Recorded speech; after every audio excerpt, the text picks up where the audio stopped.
Alright. Yung, alam mo yung isang interesting na, na napansin ko, kunento ni Julie, manager ng Itchy is kahit sa surveys ng mga high school ngayon, nagtatap pa rin yung Itchy Worms.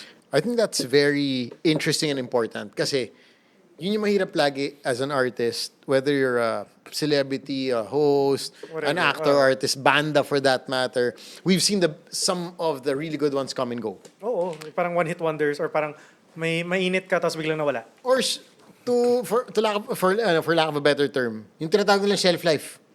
May shelf life ka eh. Oo. Sabi nga nila pagkapasok ka sa industry, yung industry, gagamitin ka, sisip-sipin yung freshness mo. And it will chew you out. Oh, pag hindi ka ng fresh pack, but ilan lang ba yung mga Timeless. timeless, you have the Ding Dong Danteses, the Ann Curtises na who have withstood the test of time, but you also have to give it to them because they put in the work. Oo. They put in the number of years. Yung isa nga napansin ko, like, knowing at least what Jugs does, parang, sometimes I sound engineer for them. Pagkatapos ng gig, so habang nagliligpit na ako ng gamit, 5 or 10 minutes later, biglang itatag na niya ako sa Instagram. Okay. Nakagawa na siya ng post sa Itchy Worms. True. Nakagawa na siya sa Itchy Worms ng post. Tapos na-share na niya sa Jugs Jugeta na page. na-share na rin Tapos yun yung, parang ako, kailan mo ginawa yun? Di ba kakalapag mo lang sa stage? Tapos sinasabi ko nga, at least to other people, na parang, kita mo, siya nga sobrang sipag mag-post. Sino ka para ay, ayoko, tinatamad ako.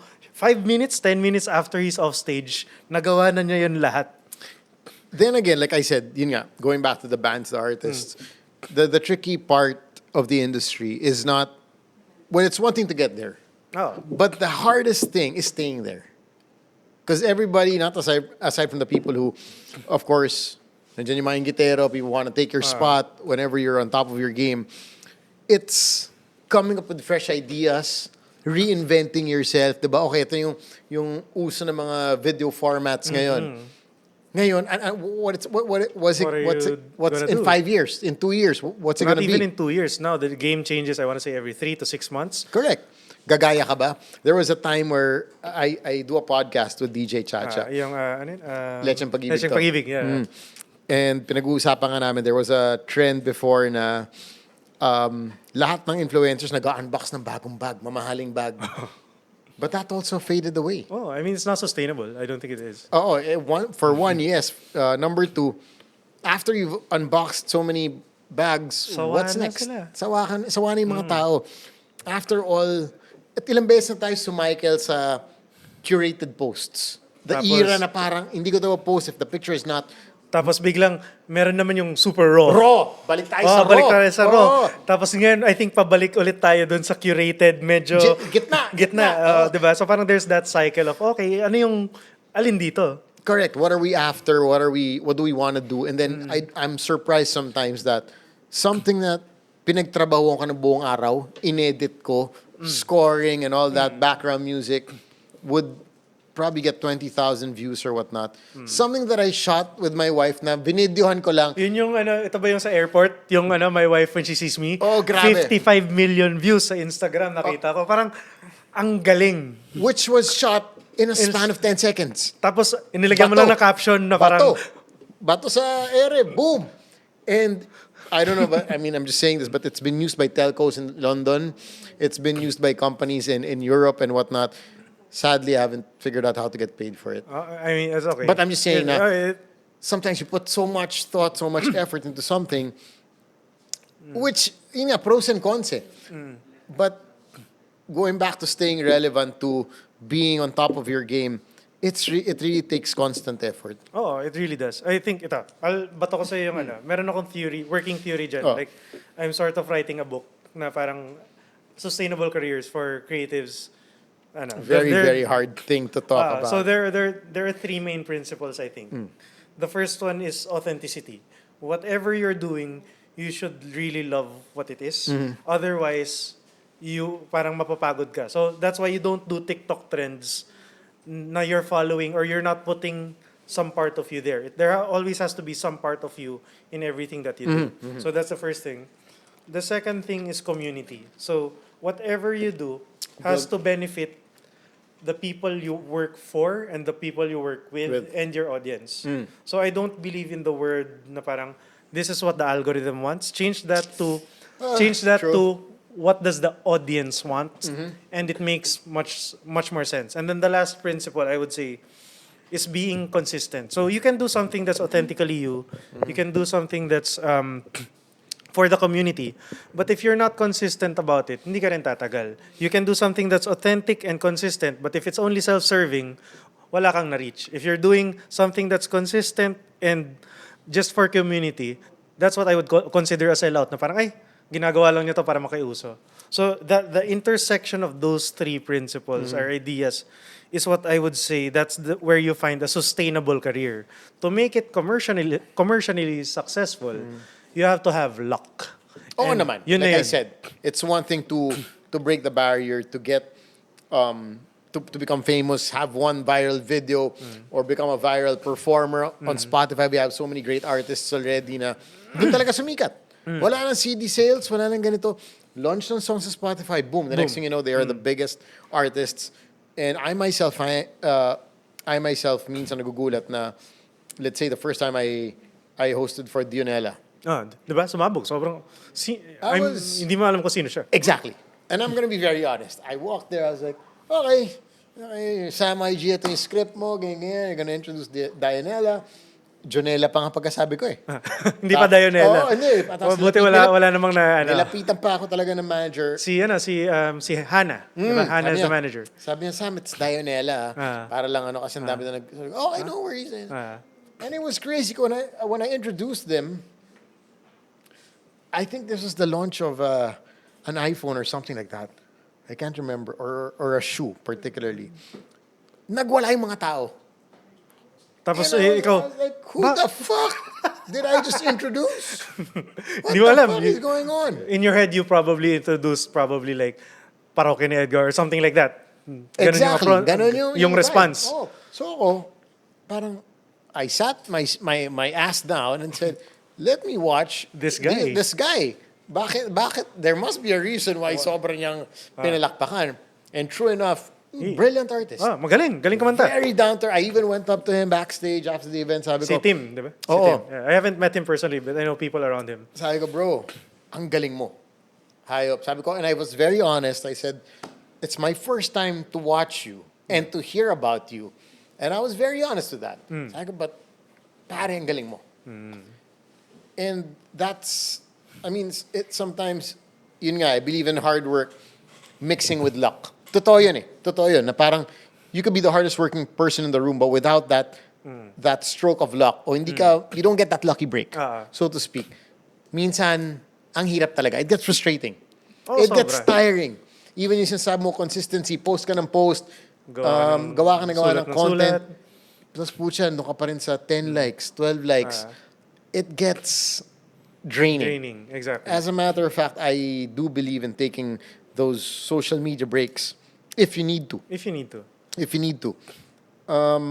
Because I understand, as also a person who creates stuff online with my wife, our little skits left and right, nakakaubos. Oo. May mga araw nag-aaway na kami. I mean, hindi naman regular. Pero kumbaga, naging point of tension na rin siya in the marriage pa minsan, I'm sure. Oo, na parang, papahinga na lang ba tayo? O gagawa, ito na nga yung rest day natin. Pero gagawa ka pa rin? Gagawa pa rin tayo ng content. Kailangan pa natin mag-skit ng isa. Mag-skit.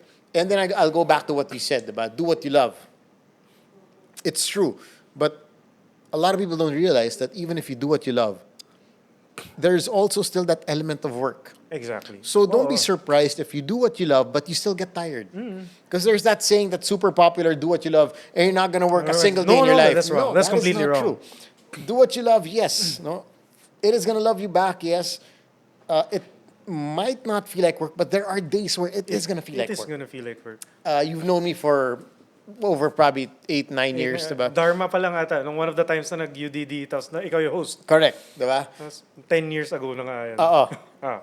And then, parang at that time, okay. And the first thing you asked me when I got here to the building kanina, Papi, Nagpo-4 events a day ka pa rin. Oh, because that's what I remember. That was my life. Yun yung buhay eh. Sabi ko, pare, lahat ng gig, titirahin ko. Kasi baka next year, wala Wala na. na. Baka next year, laos ka na. Baka in 5 years, wala na to. You wanna save, you wanna leave your mark, just take, kahit magkano yung budget, just take it. And what I told you kanina, getting down from my car, sabi ko, Pops, I've shifted my business model to quality over quantity. I believe, and you can quote me on this, lahat tayo may market. Oh, I'm not just talking about your talent. Hindi ko pinag-uusapan yung magkano binabayad sa'yo. I'm talking about your art. niche. Your niche.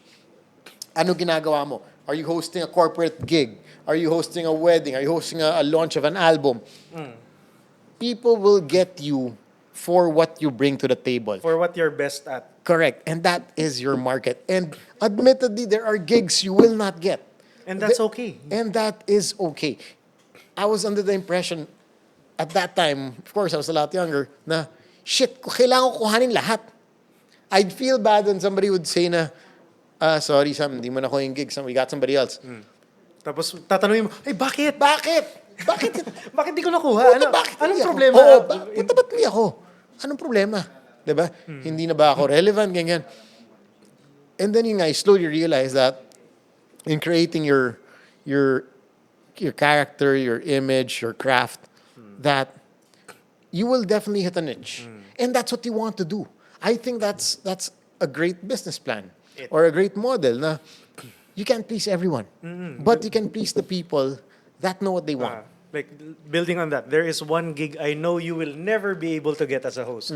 Meron ako isang kaibigan, ang gig niya at ang na-corner niyang market, Chinese weddings. So, sa Chinese weddings, apparently, if you're a host, kailangan mo kumanta, kailangan mo marunong mag-Mandarin and Hokkien, diba? Tapos, on a whim, tapos iba rin yung humor nila. But that guy, I know, makes bank. Because I think there's 2 or 3 of them in that whole community. With the Chinese weddings, the budget is unlimited. But, yun nga what you bring to the table. But to be honest also, I've been doing a lot of Chinese weddings. Talaga? Madami. Hindi ko lang nakikita na As a matter of fact. So, marunong ka na rin ba Hindi, I haven't hit that. But there are times na may partner akong yun yung ginagawa. Yun yung translator. salon niya. Okay. So, I think it's also a shift in what people are looking for, let's say, for that particular group. I guess for that, at that time, yung mga na-host mo, it's more the OG Chinese na gusto talaga nila, diba? Sila. Ngayon, you have the Chinese na gusto nila, ano na rin, parang barkada treatment na rin, no? Oh, okay. So I guess medyo napasukan mo. Doon ako, exactly. So may niche May na-open up para sa'yo. Try nga natin to. Grabe. Diba? Try nga natin to. And I guess I was pretty successful in a couple of them. Tapos kumalat na. Na parang, get this guy. Diba? Hindi naman pala kailangan maging stiff ng Chinese wedding. Pwede naman pala magkaroon Pwede na palang enjoy. Pwede pala mag-enjoy, di ba? Or kahit na you have to do like some other traditions, pwede ka pa rin, you can still do something else, something different. Alright. Sige. I guess for those who don't know, kumbaga, ito na yung parang pinaka-intro. Diretso tayo sa usapan Wala. You are Sam YG, but your middle name is not Y. That is true. Diba? Thank you for already stating that. Diba? Kumbaga, it's I know it started Sam Young Guy, diba? Tama ba? Yeah, correct. But kumbaga, for those who don't know, kumbaga, you're one of the most sought after wedding and corporate hosts, I would like to say, in the Philippines. Thank you. And I knew you briefly as a guy I would see on Zoom about once a week in Lazada. Yes. During the pandemic, meron tayong standing date na gumagawa tayo ng game show. When it was very scary, nakala ko, kasi unang, di ba, you did mention na yun yung trabaho ko, like, I'm an events host. Nung pandemic, unang binawal, mass gatherings. Wala. Yun din ang huling binalik, mass gatherings. So imagine the number of months na parang I was in my room, I was like, What shit, the hell am I gonna do fuck, now? anong gagawin ko? And then I remember, ako rin, I want to say about 3 or 4 months in, we both got the call na parang, hey, Lazada wants to do a game show. I remember sending a camera. We had multiple Zoom calls for how you would set up the cameras, how you'd set up the mics, paano natin gagawin yung buong to. And to be honest, I'm gonna be very honest, I didn't tell anybody this. Sabi ko, oh my God, magkakaroon ako ng gig, pero hindi ko lalabas ng bahay. Sarap! Sabi ko, ang sarap nito. Tapos nagkakausapang budget. Sam, magkano siya charge mo? Host mo yung game show. Sabi ko, okay, sige. Pero ikaw rin, ikaw rin yung cameraman, ha? Ikaw rin yung audio guy. Kasi wala, bawal eh. Ikaw rin yung ilaw sa sarili mo. Sabi ko, teka lang. Alam mo ba? Kahit magkano, kukuhanin ko yan. Kasi Wala zero eh. income Wala eh. Nobody was doing anything. Doon na-realize ko na parang, oh my God, setup pa lang.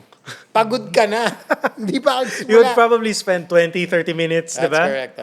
To set it up. At one point, you had set up one room in your house specifically just for that, diba? It ran for about a good 4 or 5 seasons, if I remember. Diba? Oh, mga ganun. I mean, that got us through. I would say that got us through a lot. Definitely. Diba? Anyway, so for those who don't know, you are a host. Recently, I guess more recently, mas nagiging content creator. But for those who don't know who you are, what's the easiest way to understand Sam YG? Parang, is there a concept or something in your life na parang pag naintindihan ko yun, gets ko si Sam? What's the easiest intro? I guess for me, that's a very good question. The easiest intro would be somebody who's super passionate about what he does. And I think that shows, diba? I'm gonna step back a little bit, Sure. and it's not just hosting. I think it's making people happy. It's passionate about making people happy, and that would include hosting. That would include the radio skits. show I've been doing I've done for 18 years. With BNO. That includes the podcast, content creation, left and right. It's that. It's passionate About making people happy. I always had this thing in mind that if somebody's having a bad day, whether in school, at work, and if I come in and I can make that person smile just for a few seconds when he's having a bad day, I would be fulfilled. Ganun. Where do you think that comes from though? Kasi I don't think that happens, like, I sometimes do that rin, especially yung isang naalala kong ginagawa ko is, may pinasukan akong Jollibee isang beses. Tapos ako yung first customer of the day. Okay. Tapos ginawa nila parang, good morning sir. So syempre, alam mo, mas 4 a.m. siguro sila nagising ganun. Ginawa ko, good morning rin. Tapos I would see them visibly crack. Nakakatawa siya of eh. course. Diba? But where do you think that comes from you? What sparked that need na parang, or at least that enjoyment of seeing other people happy? Because I don't think a lot of people are like that, diba? I guess it also came from what I went through on a personal level, like with my family, the whole separation, being bullied when I was a kid. It was not only 1 year; it was a couple of years. a couple of years derecho.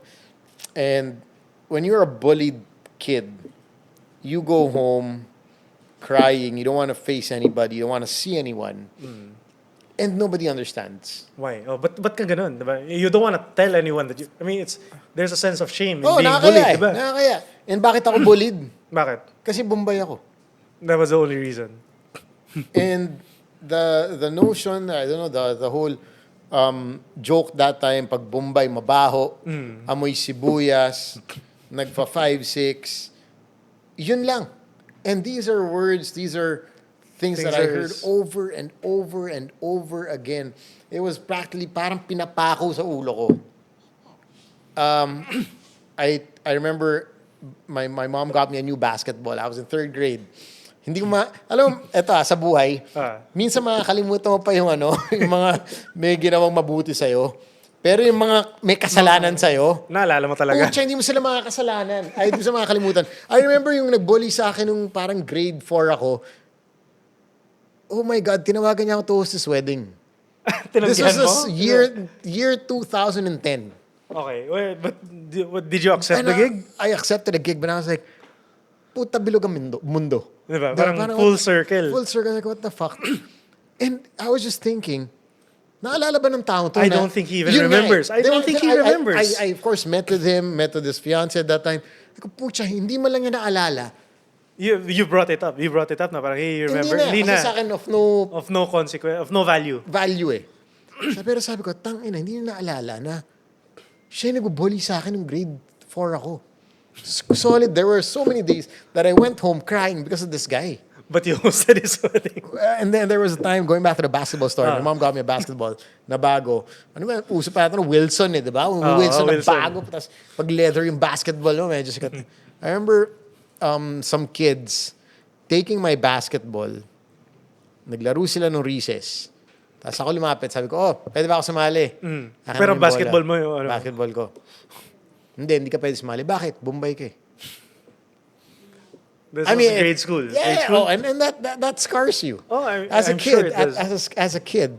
Puta, masakit yun. Masakit yun. Parang, so parang kasalanan mo maging Bombay. Mapangarap Of course ng ganito. now, pucha, I think it's the one of the things that makes you who you are. I mean, 'di ba? Parang you even use that to your advantage, 'di ba? It's in your I think I checked your profile recently, parang nilagay mo nga ano yun, interest 20%. interest, 20%, 5-6, 100 days to pay. Pero di ba, parang, but at that time, As a kid, you don't have that.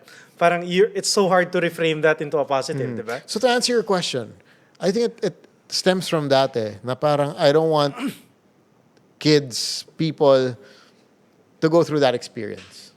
Okay. Yung uuwi ka, umiyak, tapos pangis mo, ba't ang ganito? cruel ng mundo? So, Wala naman akong ginagawa sa kanila, ba't sila ganyan sa akin? so if you're able to do that, at least on a small scale, Yeah. parang okay na. And what were the earlier, I know I have a cousin at who was your batch, si Kim Liu. I don't know if you know him. Kim Liu. Anyway, basta Ateneo.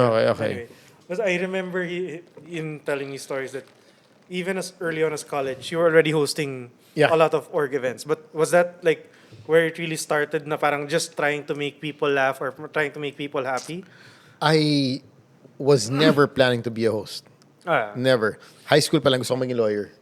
yeah, I think you Diba? mentioned this Kwento ko sa'yo before. to. Probably stems from the fact also na yun nga. Yeah. Baka, Hindi, yung ikaw lang yung ano, parang ikaw, wala kang nakikitang lawyer na Indian. oo. So parang, uy, iba to stig to Tsaka parang, sabi ko parang, maybe it also, I don't know, maybe in hindsight also stems from the fact na you don't want anybody getting hurt or you want to defend those na agrabyado. Baka dun din. Hindi ko alam. Could be also because of my childhood experiences. I don't know. Baka in hindsight, baka may Baka connection may lahat yan. something there.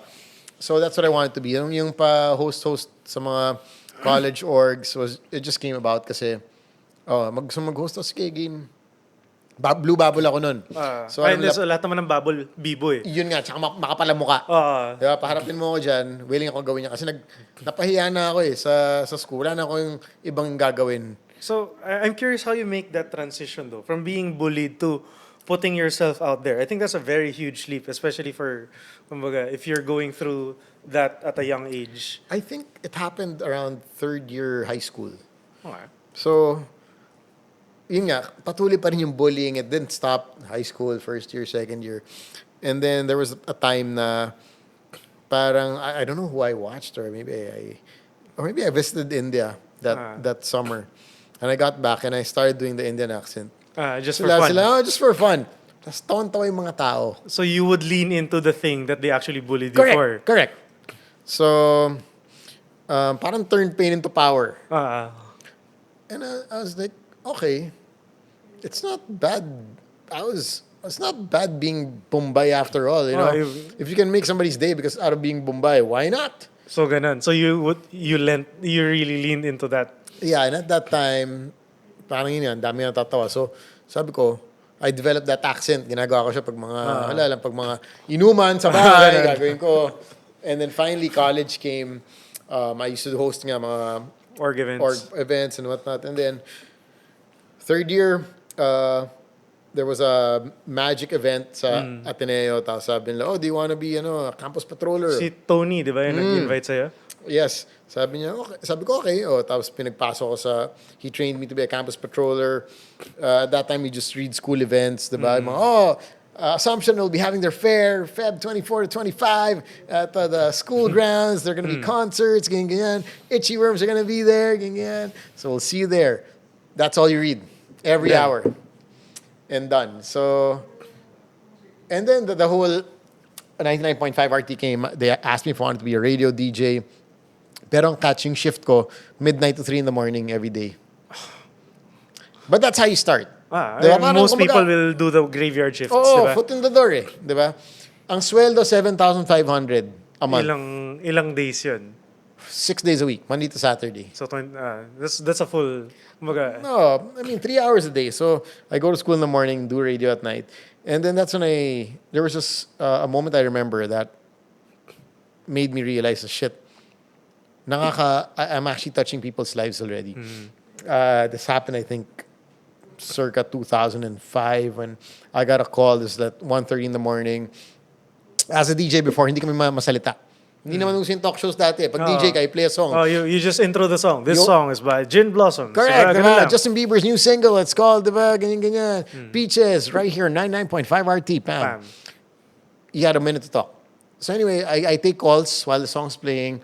This girl calls, my sister wants to hear the song. I even forget what song that was. No? Anyway, I played the song. And then 2:30 in the morning, before I was about to leave at 3, the same girl calls. Sabi niya, thank you for playing that song. Ma. My sister was in the hospital. She was about to die. And that was the last song she wanted to hear. Oh, shit. Diba? Exactly. Oh, shit. And I'm like, oh, shit. Kasi this was, just to put context, this was a time before you could play a song on YouTube, on Spotify. Everything was CD. So, CD lahat to. on demand. So, the only way you would probably hear a song was if you asked a DJ DJ if to you play get it. through the line, which was easy at 12 midnight or Wala 1 naman, or 12 kasi wala naman tatawag eh. And you had, ang tawag namin doon yung karaoke book. Kasi meron kaming binder. Nandun yung CD, track number. Correct. CD5, track 4. Okay, ito yung song. Tawag dito, Coldplay, The Scientist, ganyan. Boom, play. But that's when I realized that something so small or something you just do could really affect The butterfly effect, di ba? somebody else on a different scale. And that's when I went home and I said, there's something to this job that made me feel fulfilled. That was the first time I went home. I didn't know what I was feeling. I didn't know what exactly, why I felt that way. But parang it pushed me to be a better DJ. Like I wanted to be the best DJ. At what I do. I want to take all the calls I can, play everybody's song, because you never know Who's listening and why they want to hear that song. So here I was, eventually got moved to an earlier time slot, and Boys Night Out came in. Then you did that for a good 17 years. Diba? 17 years. And yeah, the rest was history. And it also trickles down to events. That's why I do events. That's why I have that certain, I guess, style in hosting events. Kasi I believe that no event should be boring. Oh, exactly. Whether it's a corporate gig, it's an award ceremony. Even if you're just launching the next phone, a new coffee flavor, whatever. If there's something that people can enjoy about this event. Yeah. Even if it's a pageant or whatnot, there is a way to make that event fun. No event has to be boring. A quick break from the podcast to remind you that we have Minsan Fest coming up on May 17 at the Quezon Memorial Circle, featuring Ebe Dancel, Mayonnaise, The Itchy Worms, The Ridleys, Clara Benin, Reese Lansangan, Sud, Tony J, Zild, Ototelic, The Sun Manager, and Me Now. All of that you can watch starting 2 p.m. for only 349 pesos if you're still youth. And for those who are a little above that, you can catch them for 699. Get a Minsan Pass at www.minsan.studio. And now, back to the podcast.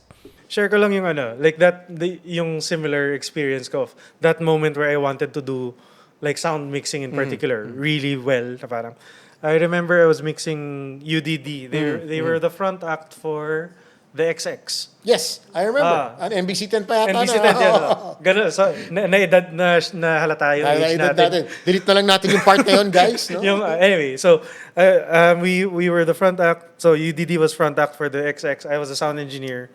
And then, Kiko, Francis Brew. Yes, of course. Diba? Of course. Legendary host of In the Raw, NU107. So, after the whole show, he comes up to me at the tech booth.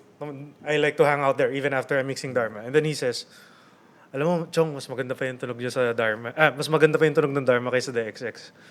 Tapos parang in my head, oh shit, this guy knows what he's talking Oh, about. oh, yeah. And he even put the effort to just tell me go na up to parang, you and say that. Tapos parang ako, oh shit, I must be doing something Yeah. right here. Correct. And one of the things I remember with that night is that even though Dharma was just, kumbaga, opening the night, I could see the audience really vibe with their performance. And I think that's how I see, at least, that's how I know if it's a good sounding concert. Now when you see the people Tumatawid enjoying, yung sound. oh, you feel it here, and it's people enjoy it not just because they know the song, Right. But Or they the actually, artist, or the artist, but they enjoy the whole experience. You create an experience. So- I'm such a believer of that. Oh, so at that point, parang ako, okay, sobrang seseryosohin ko to. And that was probably, honestly, a good 2 or 3 years into mixing Dharma. Tapos And sometimes you don't know when it's gonna hit you. Diba? And there's nothing wrong, like if somebody's watching this and you're kind of in that stage of life na, pucha, ano gagawin ko? okay ba tong ginagawa ko? Ito ba talaga yung gusto ko? Diba? Or, you know how we get out of college and then meron tayong a few years na we're just jumping from one thing to another? Oh, parang I think that's the point of after college. You try everything. Try Diba? everything. You try everything. Tapos, it gets frustrating at one point kasi, pucha, wala pa rin akong gusto. Wala ka napapala sa lahat ng trinay mo. Oh, tapos, you get to a good paying job but you're not happy. Or you do what you love, but it's not paying. So you know it's not sustainable. Exactly. You know you can't live I doing mean, that. you can't live off exposure, diba? Diba? If you're a painter, shit, I love to paint. Okay, after college, may paint ako. Eh, tangan na, walang bibili ng painting ko eh. Ang mahal pa ng paint tsaka canvas. Oh, diba? Yun nga eh. And that goes back to the fact that the break will come at the right time. But sometimes I know people who had their breaks when they got to their 40s, their 50s. Is it too late? I don't think so. I mean, diba? Colonel Sanders started KFC when he was a senior citizen, diba? Warren Buffett, I follow like financial stuff a lot. Warren Buffett made 99% of his money at starting age 60. Coca-Cola, I think, sold 25 bottles only in their first year. Diba? So there is that parang gestation period of parang okay, just doing the work, and where there is that period where it doesn't make sense, I think. Yeah. And that's common, diba? And in those moments, like what was your experience in just when you didn't have that yet? Parang I know, it's how true. would you- Even as a DJ, at 7,500 a month, I graduated college already. Sabi talaga ng nanay ko. And I mean, atenista ka. Oo. Mayabang pa tayo. Tapos sabihin pa niya, okay, so, ano balak mo? Sabi ko, DJ ako. Magkano Hindi, sweldo dyan? hindi, yung totoo, ano balak mo? Alam niya 7.5. Sabi niya, hindi, yung This totoo. is your mom. Oo, Diba? yung totoo. What are you planning to do? Hindi, yung totoo, ano balak mo? Sabi niya, you know that's not gonna sustain you, di ba? Or allow you to live the life you want. Like for me, there was still, I wouldn't say that was to discourage me, but it was a reality check. And I guess she was really just looking out for you. Of course, which I think all moms would do. Diba? Na, okay, sige, enjoy ka dyan. Hindi naman ka pipigilan, pero you also have to think about what you really want. Sustainability. Sustainability. And I guess for me, it was a tough time also because yun nga eh, in between finding what you love to do and making sense out of it. You know, it made sense, For you. spiritually, emotionally, but financially it did not. You would spend more in transportation and food. Correct. Ang parking namin sa Paragon was 50 pesos. So, 50 pesos times 6, That's 300. 300 times Times 4 four. weeks, diba? 1,2 agad yun. Minus sa 7.5 mo, diba? Eh, malaki-laki talaga kain. Hindi ka pa kumain nun. Oo. Hindi ka pa nag... And then slowly, I guess I really pushed through with it. But yun nga eh, with every night I went to work, I wanted to be the best at what I do. I wanted to play everybody's songs, talk to them, make sure they enjoyed. And then it hit me na, okay, I'll stick with this and there might be something or a light at the end of the tunnel. And true enough, slowly gigs started coming in. outside of radio. And I guess that most DJs, that's where they actually make a lot of their money. Correct. So, diba? So you, on a business scale, I guess this also works for social media these days, if you want to put it into context, diba? Ito yung parang ano mo eh, yung CV mo eh. that you give out to clients. Oh, ito yung ano, this is how I sound like, diba? But you're spinning on radio every night, or you're posting something every day. And this is what I can do for your content. Let's say you're a Starbucks. Ito kaya ko gawin para sa'yo kung Starbucks ka. Panoorin mo yung mga ginagawa ko sa, sa TikTok, sa Instagram. Ito yung kaya ko gawin para sa inyo. That is like your CV. That's why you make it good. Because you never know, going back to what you said, who's watching, who's listening. And true enough, gigs started coming in. I got my first TV show first TV show was actually MTV. MTV, after na yung Eat Bulaga, di ba? After pa, Bulaga was I think, way ahead pa. 2009 pa. MTV was 2007. Oh, man. Wow. That's a trip. Yeah, MTV, and then Studio 23 got me for a daily show, and then I went to Channel V. I think, were you there when I was there? 2010, 2011? Mga ganon siguro. Sina Ayi. Hindi. I think I was an intern there after. Ang naabutan ko si Megan Yang, Hindi na. si Georgina. Okay. So that was the batch after na. Oh. And then after that, meron pa akong... And then that's where GMA came in, Itbulaga, which I think, of course, kind of Medyo got napasabog ka. napasabog, di ba? Sasabihin siya, napaputok, pero di ba, medyo pangit pakinggan, di ba? Okay lang. So napasabog. Tapos, from there, GMA News, GMA TV, all these TV gigs. And at that time, TV was, oh man, you're on TV. It was the thing, di ba? Everyone was striving to get towards that. Oh, you don't get paid a lot. You don't get paid a lot, but... Everything, all the perks that come Correct. with being there. Correct. And then you get the perks na walang parking, pero hindi, makita ka ng security guard. Uy, sir! Si Baker! si Baker!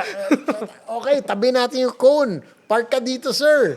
Sir, ako na bahala sa inyo. Di ba, pasok ka sa bar. Sir, ano gusto nyo drink? Oh, ako dadalhin ko. Dali ka sa table nyo. Meron pa akong libreng ganito. It was a good life, but I realized this shit, you can't get sucked into this shit.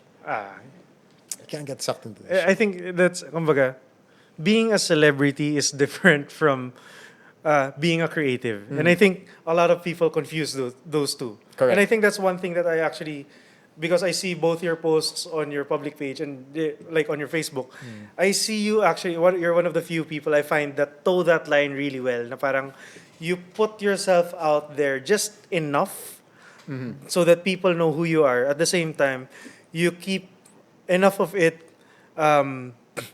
private so that it's not parang it doesn't all have to be out there. Correct. And what I find that you've tread so well, going back to a point you said earlier, is your adaptability. Because when you were with Boys Not Out, diba, you were known for a little medyo crass, diba?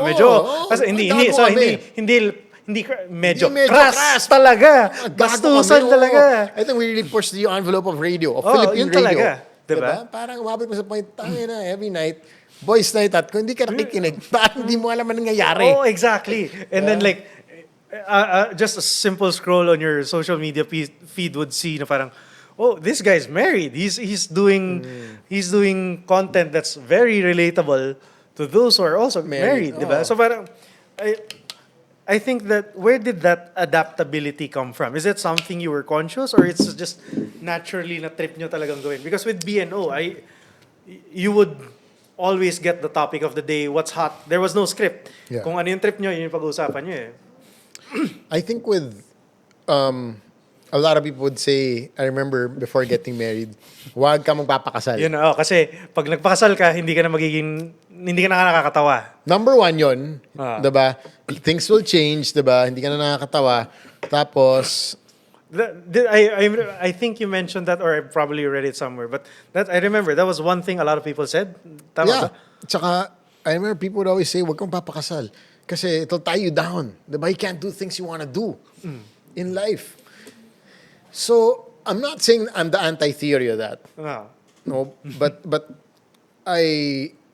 here's where I'm going to go back to what I said earlier. No. It doesn't have to be boring. It doesn't have to be boring. Nothing has to be boring. You can, and I think that's what makes you unique as a host. You can find the funny, the interesting in anything. I think that's also a skill you learn over time, diba? But in as much as with an event, doesn't have to be boring, diba? A corporate event, Wedding doesn't have to be boring. Being married doesn't have to be boring. Diba? But yeah, you gotta put in the work. You gotta finish. You got to put in the work. Nothing comes easy. So when I got married, everybody would say na, oh, wala na to, hindi na pwede humiri to, hindi na hihirit to ng mga nakakatawa. Oo. Kasi parang gaganon, bibigyan ka ng side eye or ng ganon ni Oo. Esa, di ba? But that's what we're taking it back to our first conversation here kanina. The very first 5 minutes we had kanina, diba? Na, this is where evolution comes in. This is where creativity comes in.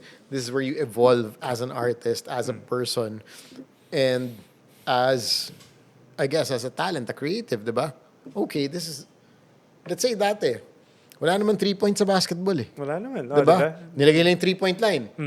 Tapos at one point, I'm not sure if you know this, inusog nila, nilayo. Nilayo nila, diba? Lahat reklama, bakit nilayo yung 3-point line, ganyan. Eh, yan na yung bagong rules eh. Kung magaling ka talaga, play with it.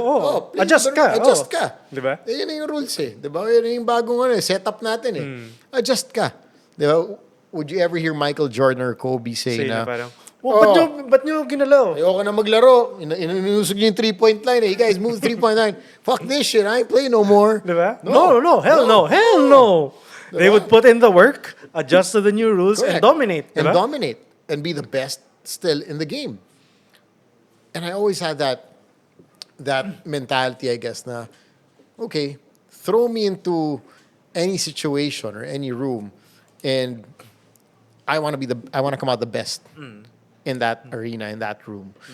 So I'm not saying I'm the best husband.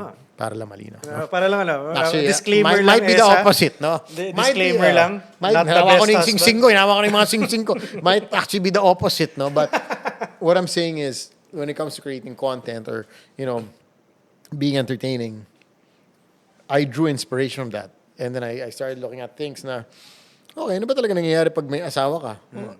Totoo naman, may change talaga. Of course. Dati, makakagimik ka after, di ba? Kahit anong oras ka umuwi ngayon. Kailangan mo mag-check-in. Kailangan mo Mag-report na kay mag-check, Commander. buhay ka pa ba? Di ba? Kundi yari ka, boy. And, of course, I look at these things, and I make it into something that's digestible for people. So I think that's how it came about. Okay. And I'm curious naman, do you remember any specific, I want to say, trial by fire adapting circumstances na like a really hard gig, like for hosting? Madami. Anyone come to mind na parang, okay, I really need to step up here. Parang ano yung mga, like how would you go, what would your thought process be in those situations? Because I think it would be helpful, especially for those who are trying to figure out how do I adapt to these things. What goes through your head? I guess there are, especially when you start interviewing these Hollywood stars, diba? I was sent to interview the Avengers when they launched the movie. Endgame? Was this or Endgame ba? I forget Ano, which one. Endgame yata. Ang pagkaharap mo na parang, puta na. Meron kang Robert Downey sa harap mo. Oh, di ba? Yung palang parang, oh shit, is this real? yung kilikili ko, yung pawis, yung butil-butil eh. Hindi yung pawis na swabe. Yung pawis na, okay. Kailangan natin magseryoso. Kaya step your game up. Di ba? But if there's one thing I realized, so you of course you want to scale up. You want to be better. You want to be challenged. You just don't want to be in an area na okay, You're not kampante na growing. ako. Kampante na ako. It's good to be there at one point, but then trust me, you always want to step it up. And I think that's why year after year after year you still want to be the best at what you're doing. And that's how you do it. You don't be afraid to be challenged. Don't be afraid of a new situation, of a tough client, a tough event. No, you go there, you show up, and you make shit happen. Sometimes you will be ready for it. Sometimes you will not be ready for it. You will learn the lesson the hard way. You will trial by fire, diba? Yeah, trial by fire. But that's life. No? And then you come back stronger and better. What's important is you learn the lesson. Now, when it comes to these things, I think one thing that really that Boy Santa taught me when it comes to doing these interviews, these high ticket events, big events, I remember I hosted for Craig David in Hong Kong, mga ganyan, is that you bring it down to a barkada level. You want to make something fun, you want to make something interesting, you want to make something enjoyable for everyone. Alam nila pag kinakabahan ka eh. Oo. Kita ng tao yan eh. And as a host, ikaw yung frontliner. Pag ikaw kabado, lahat sila kabado. Lahat sila kabado, lahat parang ano, Mukhang parang sasablay hindi to. kaya, hindi kaya. It will happen. There are days that will happen. But I think what the strategy for me is bring it down to a level that you're comfortable with. Not to say bring down the event, no? Find a way. Tactic yan eh, diba? Parang interview mo let's say si Robert Downey. Paano ko gagawin to, in such a way na parang barkada ko lang to. Barkada lang. Si Jason lang kausap ko. Exactly. Diba? It's gonna be very hard. It's a mental fuck. But you wanna bring out the best in that interview. That's how you do it. In the next 10, 20 minutes. You have 5 minutes. So you should be have doing that 5 in the first 20 seconds. Yeah, diba? you have 5 minutes in and out, and they're straight. Have 5 minutes, get out. Because because- the next person is waiting. There are like 200 people. He has 200 interviews in that day And or something. kumbaga, he's getting asked the same exact questions. Exactly. How does it feel to play? How is it in the Philippines? What's your favorite Oh, food? diba? Parang, how different is, RDJ from Iron Man? How many times does he have to hear that question? Diba? Diba? I guess, to build on that, a lot of people parang, Compared to, upo ka. paano to? Are you tired of hearing all these? Diba? Ayun, sir, parang, Pagod ka na, Pagod ka kaka-interview, na. diba? Here's a shot, diba? Shot muna tayo. Shot muna tayo. I mean, that would be like so, for a guy who's done 200 interviews, parang, okay, at least ito mukhang totoo okay ka. tao to. Oo, okay to. And then, I'm gonna take what you mentioned earlier, the word authenticity. And that's where it comes in, diba? It's being authentic, it's being, okay, parang, I can talk to this guy, I can talk to this person. Parang he's a real guy. person. Yeah, he's a Yeah. real person. Yeah, and to build on that, like sometimes some people are surprised by who I'm able to talk to. Like I'm able to talk to you, I'm able to talk to sometimes like Jugs. And they're, but paano mo nakilala yan? Paano mo na ganun?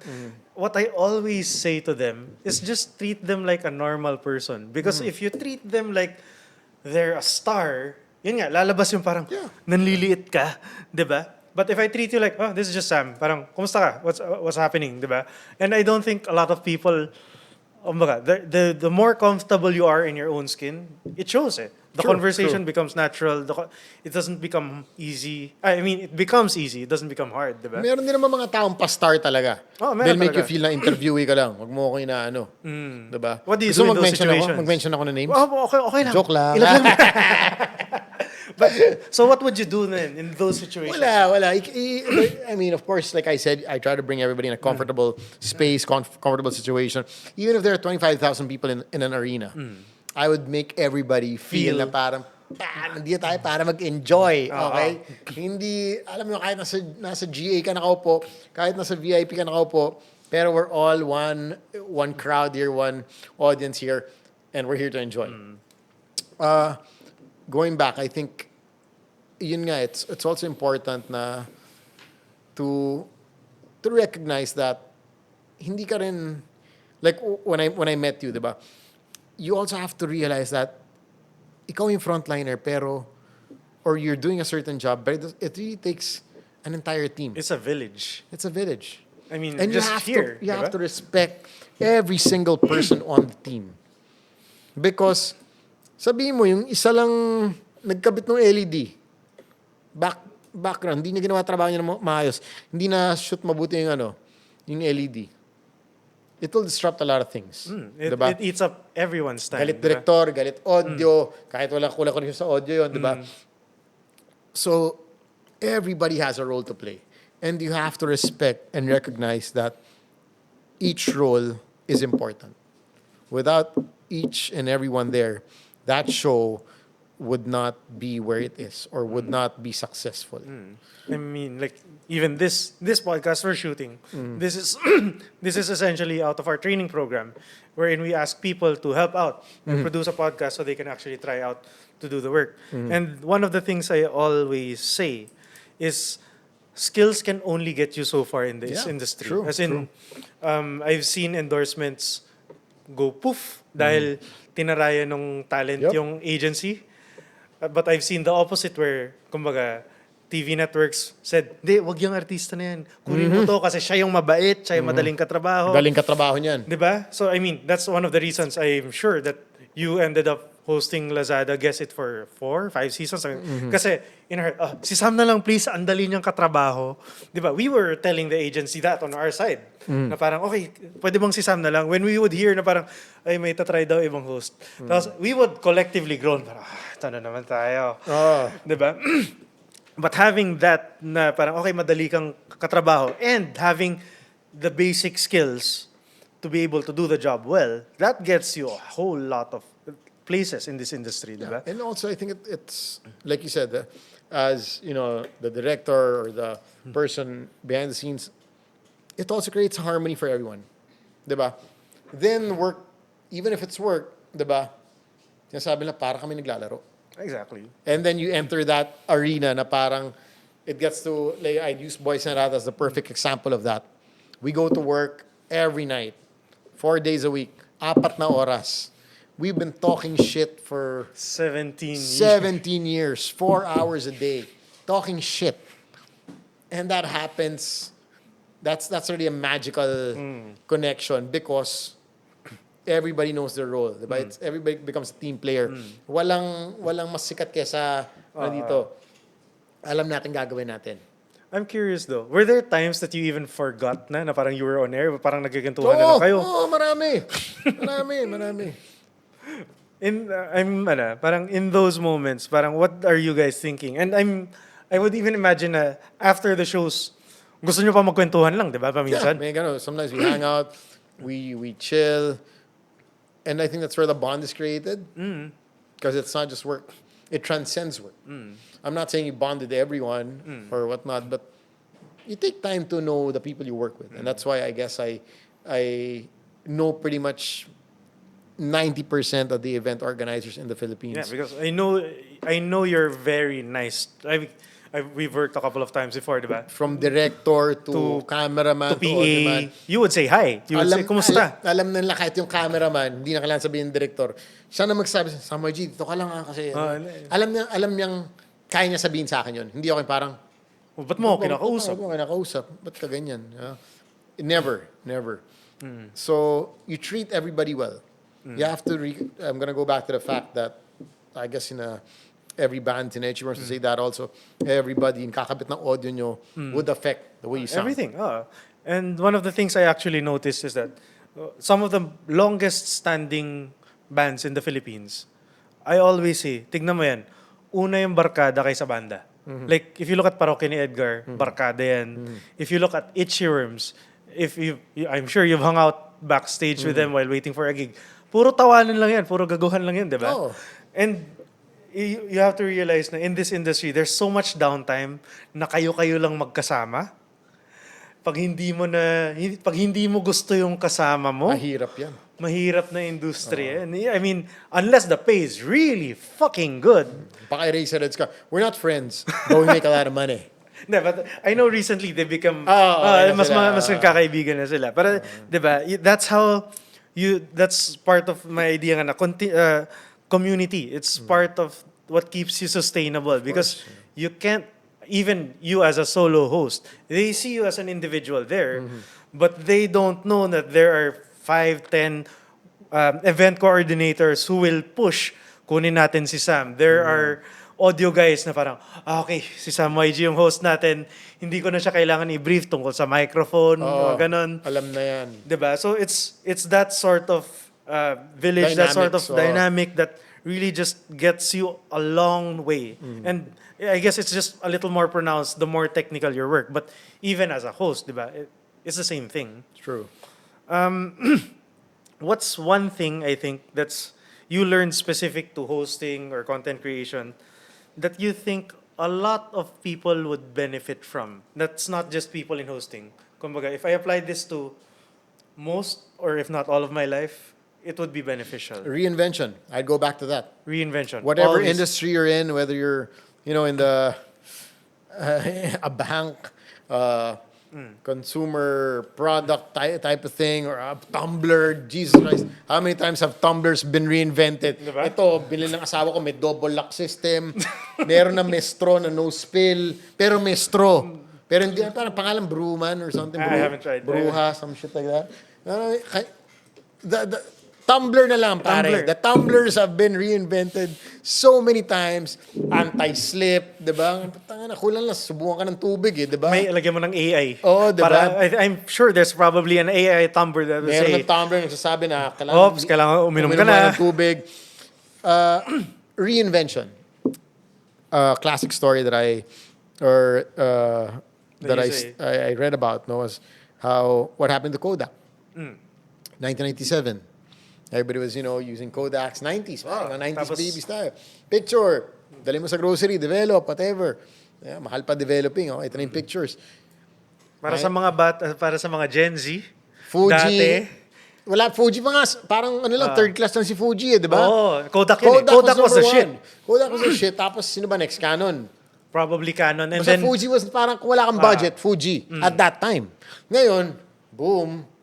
Fuji's like on top of their Digicam game. May naglabas na ng Instax, the world went and crazy. there was a time, I remember that Kodak was even one of the first to develop a digital camera, but they said it would eat into their film business, which is why they scrapped it or they put it on a shelf. Oo. And then everyone else was coming up with digital cameras. No, at that time, Naiwanan sila. 97, unang iPhone lumabas. Diba? Sorry, a phone that had your camera. And you don't want to be carrying two gadgets. If I can have my camera and my phone in one gadget, dude, I'm I just gold. have a phone. And slowly, diba, namatay yung ano. And true enough, they came with a Digicam, which they never pushed. It was a classic case of, because they were like, kampante kami. Nobody can beat us. And you can't, in any industry, any line of work, you can't have that mentality.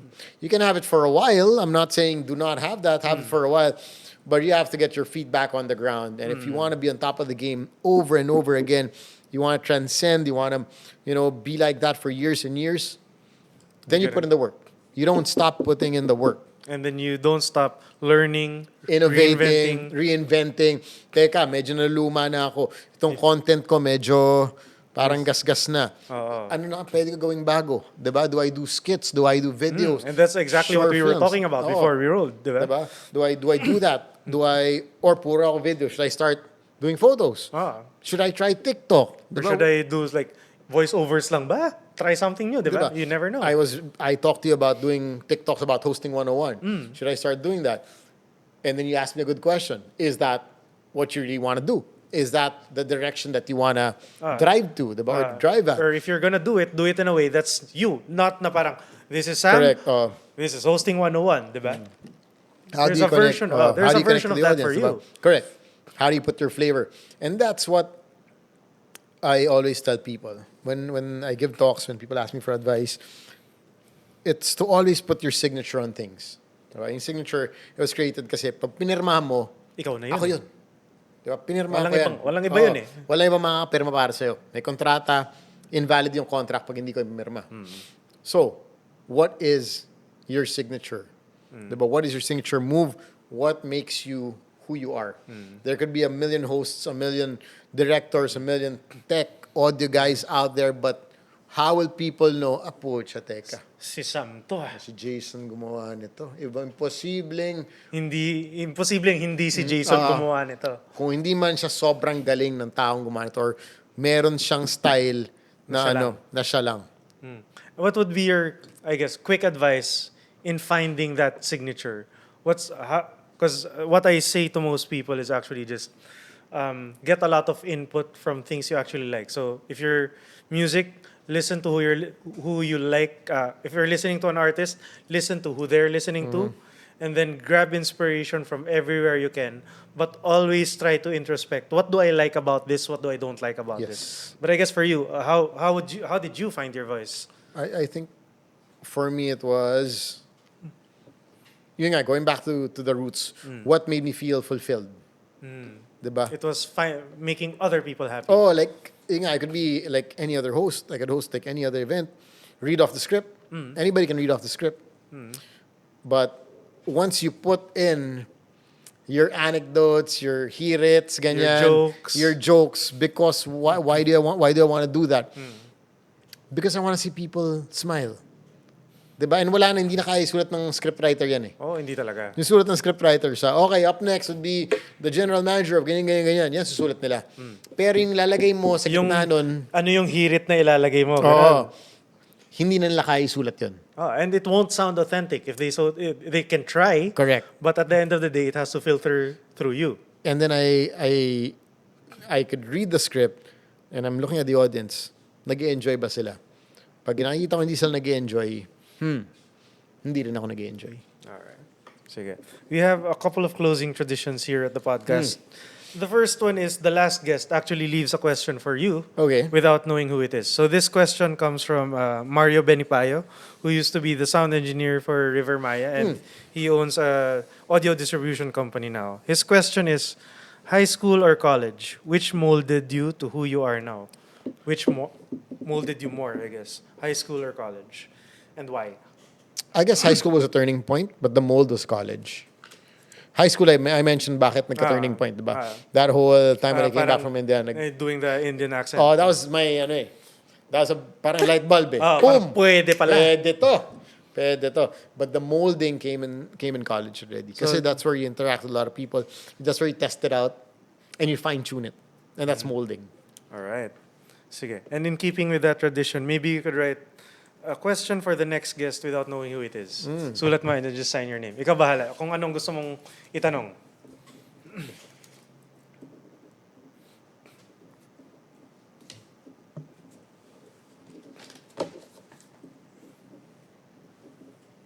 I got this practice from Diary of a CEO, Steve Bartlett. Yeah. So siya, I got this from him. Ang ganda na practice eh.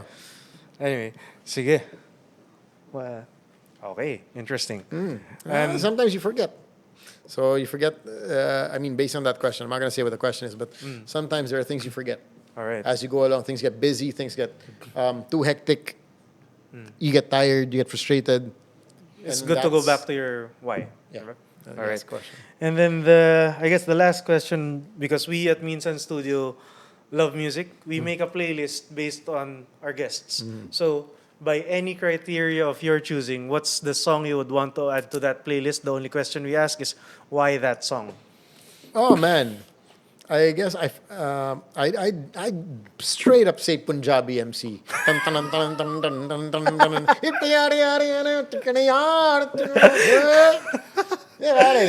mo, lahat kayo tawa. Kahit play mo ngayon, parang imposibleng hindi matawa pagka-play pa lang. Kahit seryoso.